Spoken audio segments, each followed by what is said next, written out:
Repost, my 35 female, husband, 36 male, had a months-long affair with my sister, 20 female. She sent a friend request to his FetLife account 5 days prior to the first encounter. She sent a friend request to her brother-in-law's social media account, which contained multiple nude photos. I've posted about this in here before, but ended up deleting the post on day 1 because my wayward husband found the post, since I didn't attempt to conceal my name or use a throwaway account. I've since just blocked him and his family, because I don't really know who else to talk to about this stuff. So here I am again. It's been a little over 3 weeks, and for the most part, friends and family don't check in with me as regularly. I'm tired of thinking about it, tired of talking about it, but also can't get away from it. He moved out the weekend before last, and I'm feeling some relief from not having him in sight all the time, but I'm also overwhelmed with having been thrown into single parenthood so suddenly and unexpectedly. I feel like I don't have the space to grieve properly, because I have the hearts of my children to look after. I got a lot of feedback on my OP, most of it useful and thoughtful, some of it not so much. I'm sure that not everyone who finds themselves reading this post will have also read the last one, but I did want to add a little bit of context for those who did. My husband and sister did not grow up around each other, so I'm not really concerned with the grooming aspect, at least not in a long-term sense. Growing up I lived with my mother, and she lived with our father. She was only 3 when I moved out of the house, 6 by the time he and I got married. However, our being a mill family made visits home infrequent, and even then I'd usually go alone.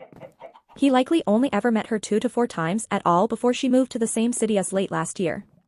Her version is that she was victimized by him.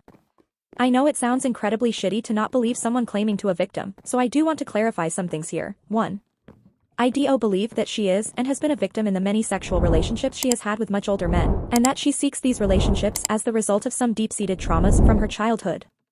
However, she has always entered into these relationships consensually and has never considered herself a victim of these men. Should the men have been known better? Absolutely. Did they still actively engage in very inappropriate relationships with her citing her consent as their gross justification? Absolutely. So while, yes, I absolutely believe that my husband was the one who should have been responsible for managing their relationship, as the much older player, I also do not believe that she ever felt victimized by him, but now claims to have been to earn my sympathy and forgiveness. His version is that she sought him out even prior to their first exchange, and then began indirectly threatening him that she would tell me if their relationship didn't continue.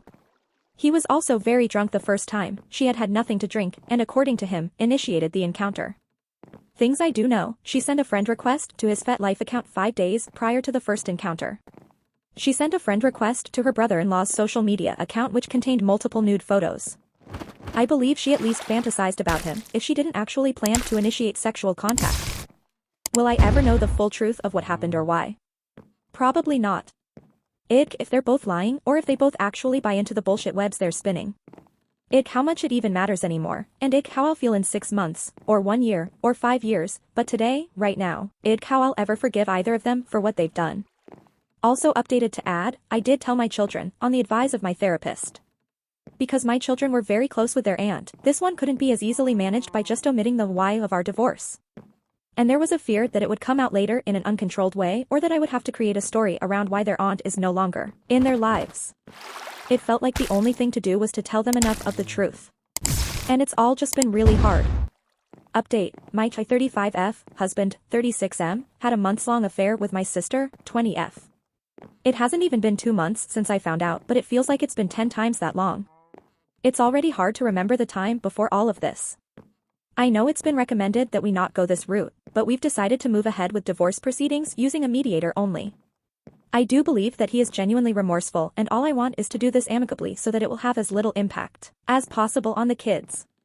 We've come to agreements on everything outlined in the divorce decree documents, and I'm satisfied with the decisions we've made. I don't care about entitlement. I just want to be done with it. I'm in therapy and I think it's helping me to process everything, although it does seem like my most difficult days are always the ones following my sessions.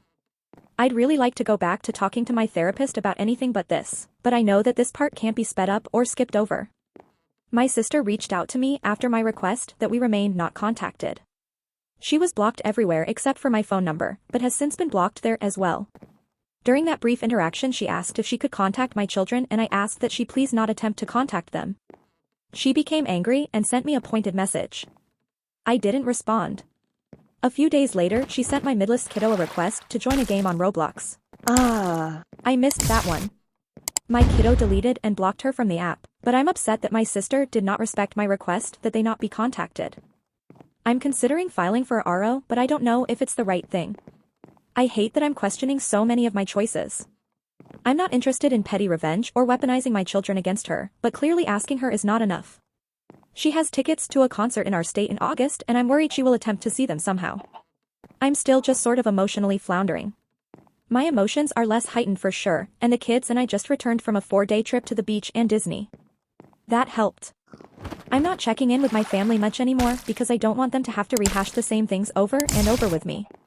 I know it must be exhausting for them too. I'm just feeling very isolated lately, and I'm not sure how to mitigate that. Thanks for being here.